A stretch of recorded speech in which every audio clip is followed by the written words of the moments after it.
Welcome to this peaceful moment, just for you. Let everything else fade away. There's nothing you need to do right now, nothing to solve, nothing to worry about. This is your time to simply be, to breathe, and to let go. Begin by taking a slow, deep breath in, feeling the cool air gently filling your lungs, and now, slowly, exhale, releasing any tension you've been carrying. Feel your shoulders dropping, becoming heavy and relaxed, your jaw softening, your forehead smoothing. Imagine a warm, golden light beginning at the top of your head. It's like liquid honey, slowly flowing down, warming and relaxing every part of you. This light moves down, through your face, relaxing the tiny muscles around your eyes,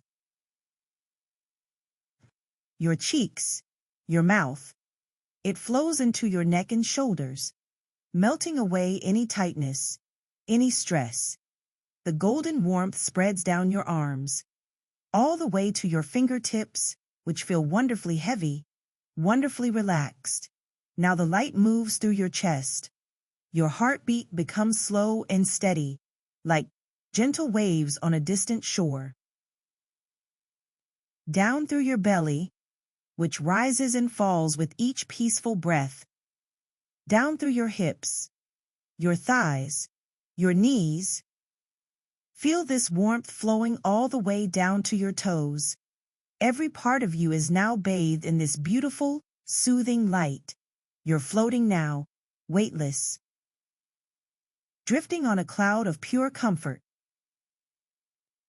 The world around you is soft, quiet, peaceful.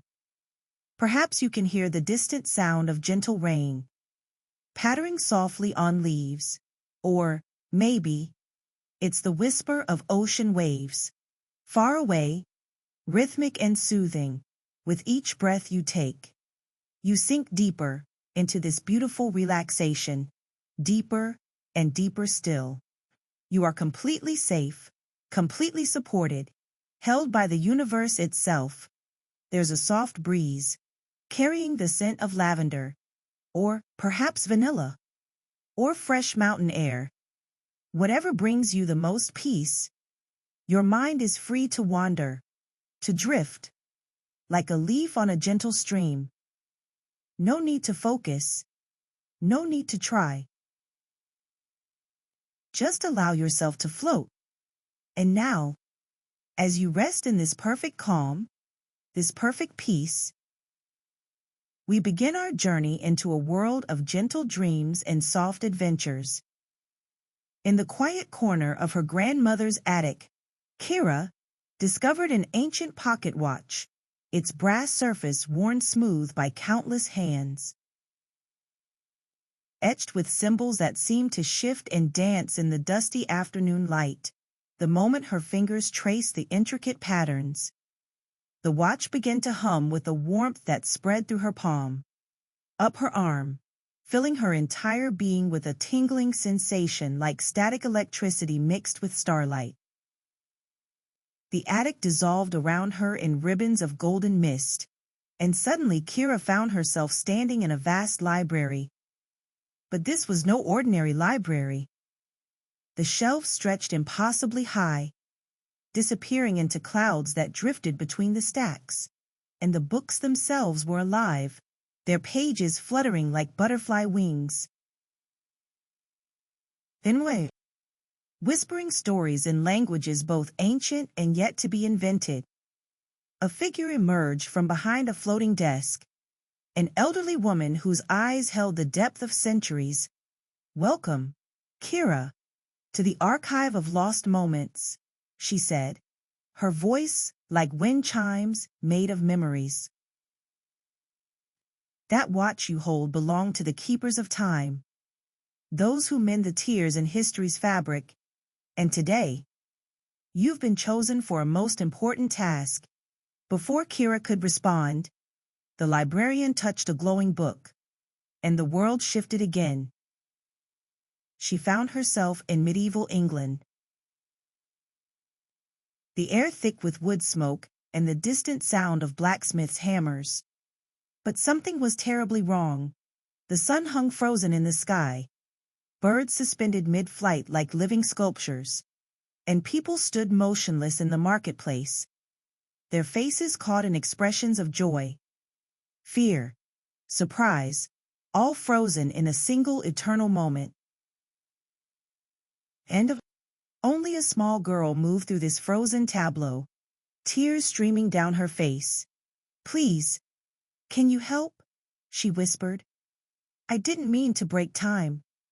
I just wanted one more day with my mother." Kira's heart ached as she learned the girl's story. How she'd found a fragment of a temporal crystal, made a desperate wish, and accidentally trapped her entire village in this endless instant. Together they searched for the other crystal fragments, navigating through the frozen marketplace where merchants' voices hung silent in the air, past the castle where knights stood mid-stride, their armor gleaming like mirrors in the motionless sunlight. The watch in Kira's hand pulsed, guiding them to a hidden garden where roses bloomed eternal, their petals neither falling nor wilting. As they collected each fragment, Kira began to understand. Time wasn't just about seconds and minutes, it was about moments, connections, the spaces between heartbeats where love lived. The final piece lay in the girl's own home, where her mother sat frozen at a spinning wheel, a gentle smile on her face. The girl hesitated, knowing that fixing time meant losing this preserved moment forever. But Kira helped her understand that memories, real memories, held in the heart, were more precious than frozen time. When the crystal reformed, time rushed back like a river breaking through a dam.